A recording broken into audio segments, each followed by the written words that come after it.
Stay on with us, Nilashish. We have lawyer Mr. Naveen Chomal also joining us on the broadcast. Your first views on the landmark judgment that has been given by the Supreme Court, giving its green signal for the quota for the economically weaker sections. Definitely. While I don't oppose the reservation being given to our brethren from the backward class, and I'm sure the government is also not contemplating taking them back or disturbing in any manner. Of course, a review can be done for a better implementation. But coming to the main issue of today, that is for the economically weaker section. Please appreciate, our nation has been plundered for 200 years mercilessly by the British, particularly the Bengal, Bihar, Odisha and other belts. So there is a reality that people from the other communities which are not backward, but still they have been economically backward, poor for generations together. So their children, their offsprings, they have not been able to get proper opportunities. So government has very properly contemplated some benefits for them, some reservations for them, so that they can also come up in life, progress. Absolutely, because they also deserve, and this is what the judge also said, that this is affirmative action for the economically weaker. Requested you to stay on with us. We have Mr. Kovai Satyan also joining us of the AIADMK. Remember, the DMK, the Tamil Nadu government, was also one of the petitioners in the case opposing this reservation. Mr. Kovai Satyan, how do you look at this development, the Supreme Court upholding the validity of the quota for the economically weaker sections? Slap in the face of DMK, who want to politicize this issue for their own electoral benefits. In the end of the day, it is the state's discretion to implement it as per the guidelines laid out. Already there is a 69% reservation in Tamil Nadu, but DMK want to play out their political cards by defaming this EWS quota. I think the slap on their face. Okay, all right. In fact, the argument that had been made was that it not only breaches the ceiling, the cap that has been fixed by the Supreme Court, but also saying that affirmative action needed for caste-based communities, for communities based on their caste and not for economically based sections. There has to be a rider on economy, and there has to be a clarity on the already states have bifurcations. The ratios are clearly given for what kind of community and what caste, what is the percentage.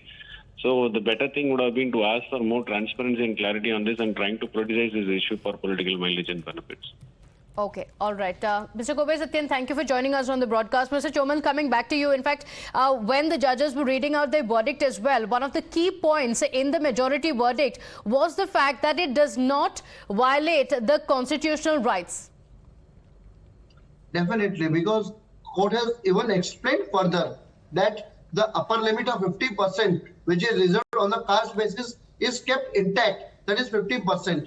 Now, this particular reservation is not confined to any caste or class or religion.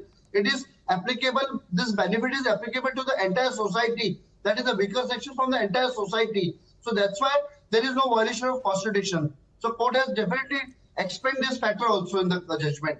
So which needs to be taken.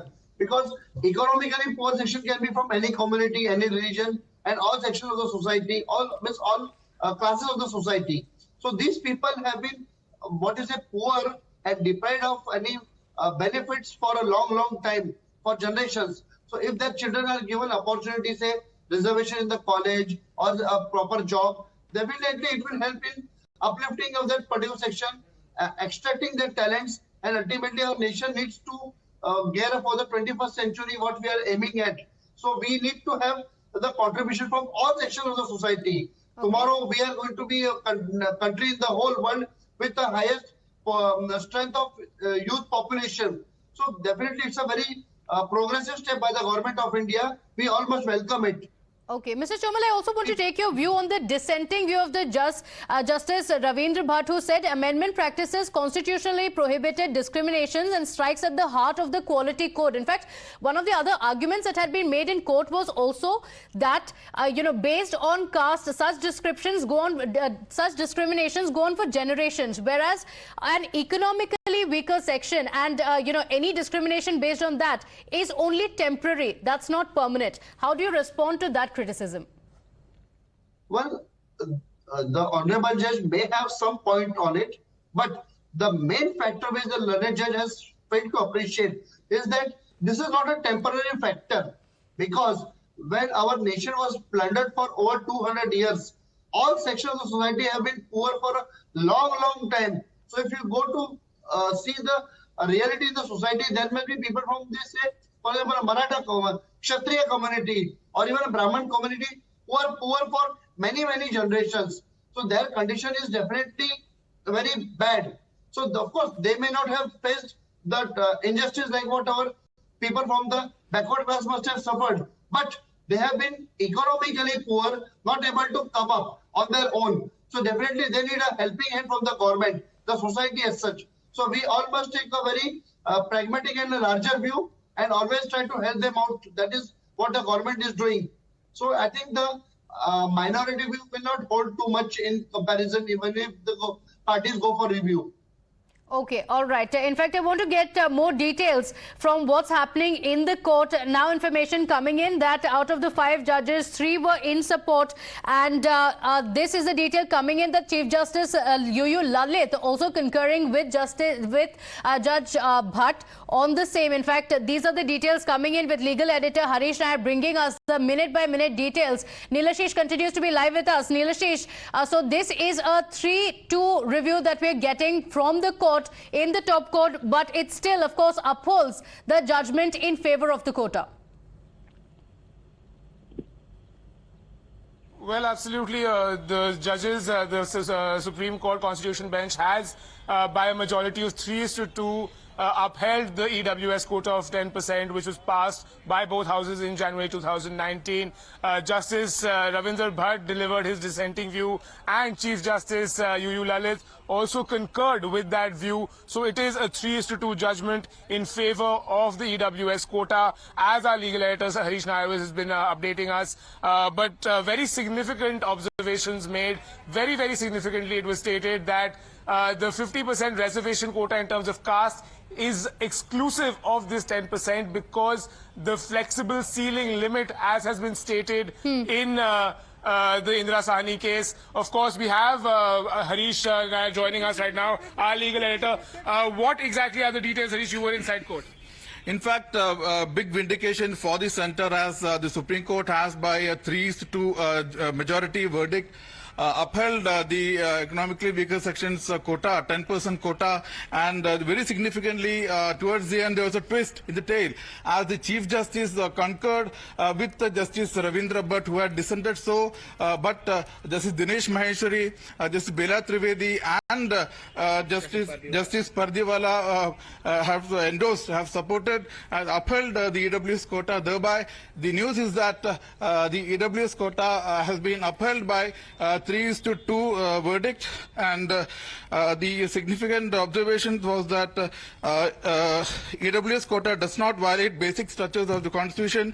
EWS quota does not breach the 50% ceiling on reservation fixed in the 1992 Indira Sahni, famously known as Mandal Commission case. Economic criteria can also be a yardstick to provide reservation. This is very significant. EWS quota does not disturb the 50% quota meant for the socially and economically backward classes. EWS quota will benefit poor of general category, and EWS quota does not violate Article 14, that is equality before law. Article 15, prohibition of discrimination on the basis of religion, caste, sex, or place of birth, and also the right to equal opportunity in public employment. So this is the majority view, while Justice Ravindra Bhat and Justice the Chief Justice himself have struck down the EWS quota, saying that it breaches the 50% ceiling on reservation. Economic criteria cannot be a yardstick to provide reservation, and this specific quota disturbs the 50% quota meant for the socially and economically backward classes. So, Neelashish. So, Harish, tell us a little more about the significance of this, given the fact that there are implications with regard to the EWS quota, implications with regard to reservation in terms of caste. Yes, in fact, this is a very, very significant judgment given the fact that the petitioners had argued that this is in complete violation of the Indira Sawhney judgment, which had put a ceiling of 50%, but the centre, led by the Attorney General K.K. Venugopal and Solicitor General Tushar Mehta, had vehemently argued that this is over and above the 50% given to, but at the same time, it does not affect the present 50% quota of the SC, ST and OBCs. At the same time, this quota is very, very important for the benefit of the poor among the general category candidates who are applying for admission to schools and also school colleges and jobs.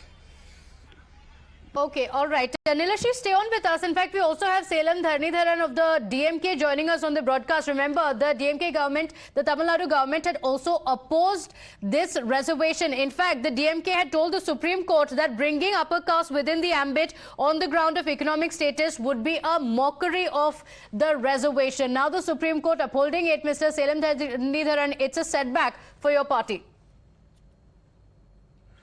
See, I think we'll have to accept the Supreme Court verdict, but having said that, our party has always held that no reservation or affirmative action can be based on economic lines.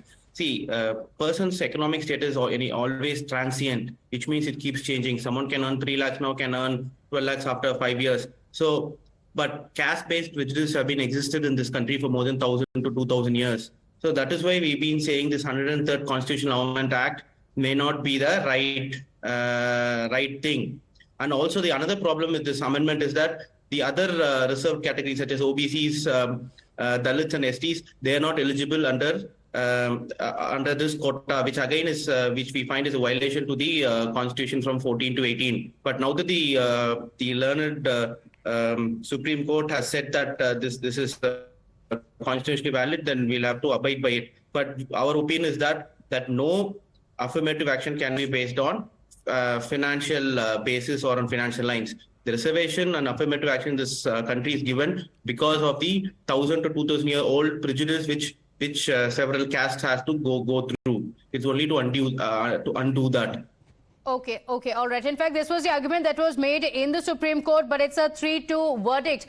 Stay on with us. We have some more breaking news also coming in now. The Congress Dalit leader calling the Supreme Court casteist. Big shocker coming in from the Congress leader. Udit Raj's sensational charge claiming the Supreme Court made a U-turn on the 50% quota ceiling and the OBCs, STs and SCs have been denied their rights. Mr. Udit Raj also joining us on the phone line. Mr. Udit Raj, it's a big charge. You've called the Supreme Court casteist. Why do you say so? See, what happened ever since Indira Sawhney judgment, whenever reservation matter related to SC, ST, OBC came and the limit of 50% was exceeding. At the first sight, Supreme Court struck down, rejected, saying that the landmark of 50% or ceiling of 50% of reservation is there as per Indira Sawhney. But today, the same Supreme Court bench says that in the Constitution, there is no bar of 50%. So, Mr. Udit Raj, are you raising questions on the Supreme Court? Let me. I'm not against EWS reservation. I'm clarifying it.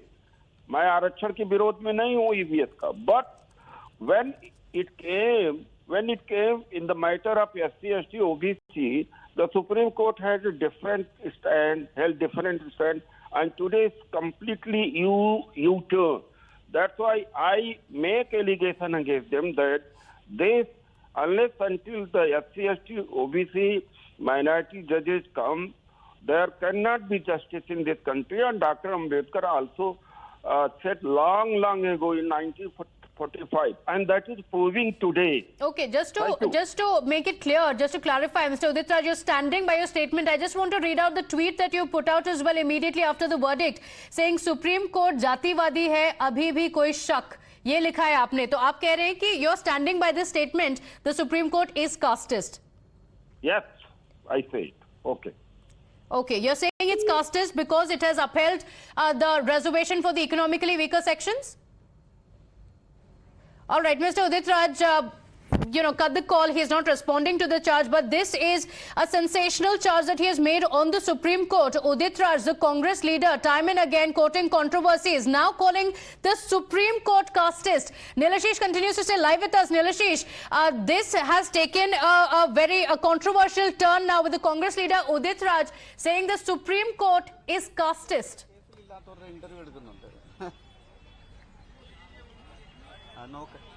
We have with us Mr. V.K. Biju, the lawyer for respondents in this case. How do you view this judgment at this point? People raising questions with regard to the Supreme Court also right now. See, we appeared for the respondent number 2, Forwarded Communities United Front from Kerala. And with this today's historic judgment, what exactly happened in our country? Since decades, about with the 7 decades, you were suppressed by calling forwarded caste or forwarded community that denied their fundamental rights irrespective of the ground realities. Now the ground realities, since the judgment since 51, all were considered by the highest court of the country, and with the historic judgment, today that downtrodden people also has to get some kind of justice educationally, financially, and in other consequential way. It has also been said that this does not violate the basic structure of the Constitution, given that already the Indira Sahni judgment was in question because it had kept a ceiling of 50% on reservation, but this was said to be exclusive of caste. See, Indira Sahni judgment, these all judgments were analyzed by the Honorable Court, and that judgment was in 30 years back. But as on today, ground realities, this is what were our submissions, that of course, judgments, all the judgments after considering the 3 honorable judges absolutely, crystal clearly found that these poor people also has to get some kind of justice, and we have to reach to the area which is casteless society. Thank you for talking to us. That was V.K. Biju, the lawyer for one of the respondents, hailing the judgment that came in from the Supreme Court moments ago. Okay, all right. Nilashish, stay on with us. I want to take in a word from Mr. Naveen Chomal as well on the charge that has been made by the Congress leader Udit Raj, who has come on Twitter and said the Supreme Court is casteist. Mr. Chomal. Pratibhaji, did you observe the moment you questioned him on his tweet, his statement, he immediately hung the phone and disappeared from the show. So that shows his commitment. So it's very easy for him to make a unilateral statement against the Supreme Court, but when questioned and asked to defend and justify it, he ran away from the show. So that speaks of his caliber and commitment. And nobody, in fact, I'm sure even from the Congress, nobody will what you stand by him and what you say subscribe to his views.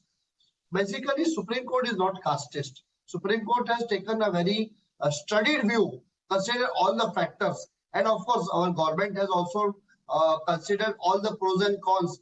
And it is very categorically clarified that the 50% quota of the backward classes will not be disturbed at any cost. So that is there.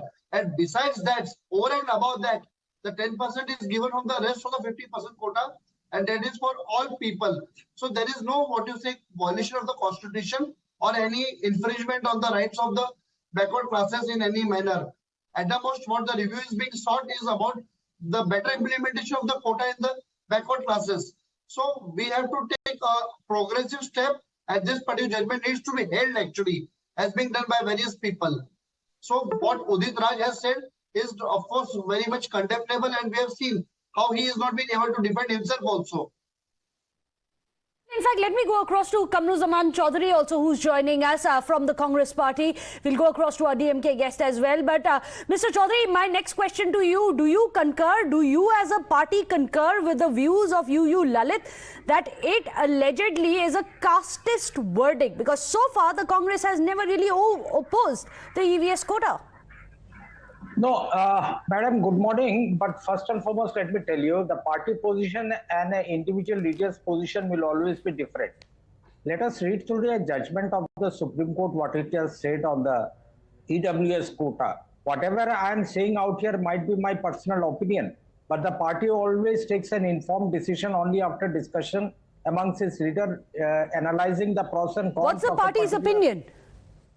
No, that will be there in the official media channels that the party has. It will be declaring. But according to me, what Mr. Lalit has said just now, I don't think so. It refers to the party's position as of now. But having said that, let me just put it across to you that the EWS quota that has been upheld by the Supreme Court needs a further analysis from the government also. Because you can't say that we are providing free ration to 80 crore people and then say that the economically weaker section is somebody who has got an income of 8 lakh rupees. This is simply does not match both the acts together. So but there are lots of pros and cons out here. We need to analyze the reservations policy, how far it has been able to impact the society for which the targeted class was meant for in the first place. Then there is a school of thought also in there that the EWS is meant to satisfy the upper caste of the society rather than helping them out in reservation policy. This is in fact eating out into the reservation originally meant for the scheduled caste, scheduled tribe and the other backward classes. So you are saying you personally concur with what Udit Raj may have said, but that's not the party stand. The Congress so far does not have a stand, you said. Let me go across to also our guests from the DMK. We have Salim Dharanidharan, who's joining us, a DMK spokesperson. Now, Mr. Salim, you must explain to us the view of the DMK, although you have been very clear about it. What after this verdict? Because already there are a couple of Congress leaders, they're making very clear it's not the body. A couple of Congress leaders are opposing this verdict. See, the thing is, I had to actually request for editor to remove me out and add me in because I had some problem hearing. Even now, whenever you speak, I have a lot of disturbance. We'll so try and fix the echo and the reverberation. Go ahead, Mr. Salim. See, I say, so I can't hear your question properly. There's a problem. There's a lot of interruption. I could hear when other panelists speak, but when you ask the question, I can't hear. There's a lot of disturbance of echo. So I'm not able to hear your question properly. Okay, can you tell us about DMK's first view after the verdict? See, everyone will have to accept the Supreme Court's verdict. But what I'm trying to say is the party stand has always been that any reservation will have to be based on caste lines and it cannot be based on economic status, because economic status is transient, it keeps changing. So that has been our view for the last 7 or 8 decades. Always it's been the same. We have taken the same line. And also, we are also of the view that other castes, OBCs, SCs and STs should also be included in this EWS reservation, like how OBC, SCs and STs are also eligible for general pool. If their score is high, they should also be eligible in the EWS quota. If you do not allow that, I think we said also in the Supreme Court that it. But Mr. Salim, very categorically, the justices have said it does not interfere with the existing quotas. They've said that categorically. Sorry, I can't hear you once again. In fact, let me bring in Mr. Chomal. We'll try and get your audio fixed. Mr. Chomal, again and again, this is something what even Udit Raj had said. We have the DMK representative saying the same, that it will interfere. But the justices clearly have said that it's not interfering with the existing quotas. Can you clarify on that legally speaking? Pratibhaji, there is nothing left to be clarified. It is as very much crystal clear. The judgment is very clear that the quota of 50% reserved for backward classes will not be disturbed in any other manner. This 10% is over and above into the rest of the 50%. So it is very clear that only these people want to create some issue, oppose the judgment, oppose the government for the sake of it. That's why they are now trying to create some false narrative, trying to mislead the people and generate some unrest amongst the society. That's all. This is their improper agenda, which should be condemned. And of course, when Mr.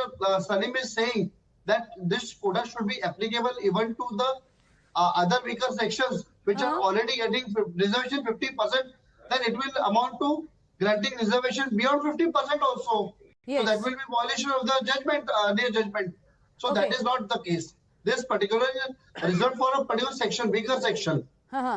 That's very important. Let me take that across to Mr. Chaudhary. Is that what we expect, Mr. Chaudhary? Even though very categorically you have Justice Dinesh Maheshwari, he says, I'm going to quote him here, it does not disturb, the EWS quota does not disturb the quota for the other socially backward classes. Then why create a ruckus over it? Why politicize the issue if the justices themselves saying that it does not breach the 50% cap which is fixed by the Supreme Court in 1992?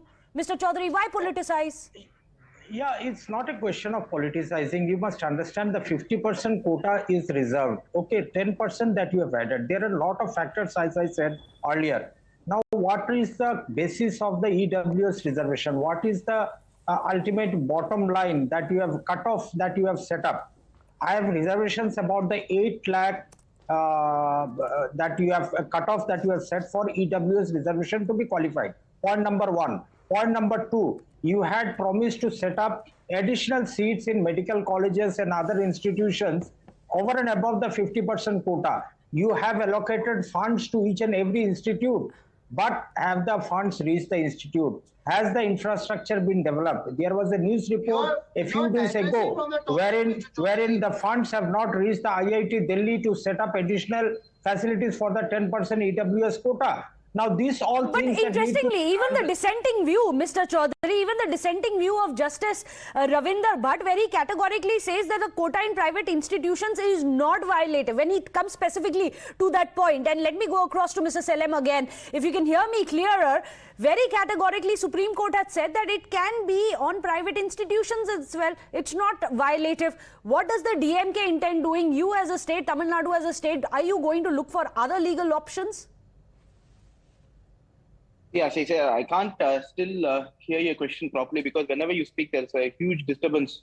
But whenever the other speakers speak, I could hear. But if I understand you correctly, you're saying what are the other steps? I think that is something that has to be decided at a later stage. And see, when the previous person spoke, the problem is that when the reserved category students from other categories are eligible for admission under general category, they should also be allowed, if at all the income is lower than the threshold, for admission in EWS quota. That has been our concern, and I think we will have to see what will be our next steps on this.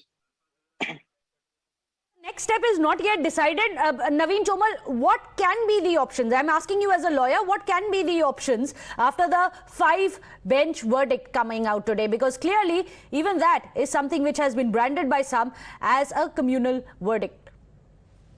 Casteist verdict, I beg your pardon. See, Pratibhaji, the fair and constitutional option for them should be at the most to seek review in the Supreme Court. They have a right, they have the opinion, we respect their opinion. They can argue, seek review in the Supreme Court and argue their case, work out whatever they want. But to mislead the public, to spread unrest in the public and try to mislead our brethren from the backward class society and say that they are going to be deprived of the quota and because 10% is going to be given to the other people, that should not be allowed.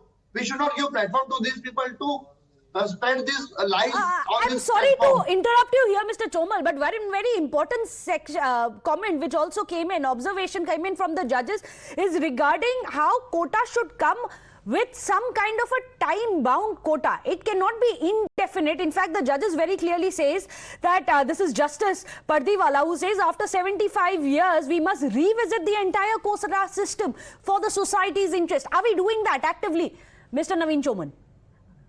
Pardiwala's concerns are there because even our constitution, it was initially for 10 years, as envisaged by Dr. Ambedkar, and of course there was a provision for reviewing that particular thing.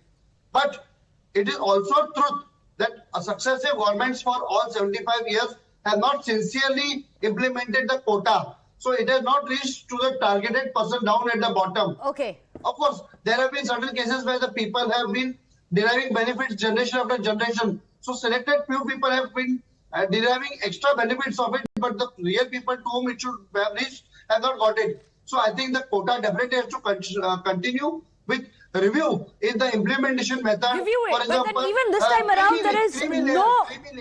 Yes, okay, fine. Complete your point, Mr. Chomal. So there is a process of segregation of the creamy layer.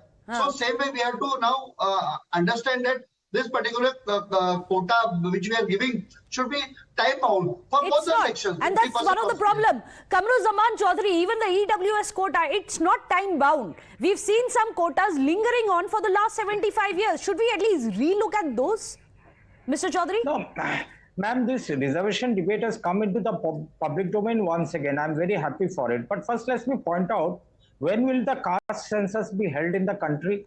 When will the actual survey be done whether the reservation policy has reached to the single household who are deserving a quota in the reservation policy? Does Congress back a caste survey? It's opposed it in the past.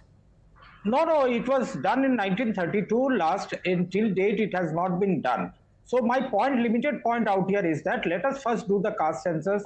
Let us do the census that the reservation policy has actually benefited to the last household who deserve the reservation policy. Till that time we bring in the EWS, it will always be projected as favoring the upper class of the society because the upper class has always been denied the reservation status right from the independence. Wrong.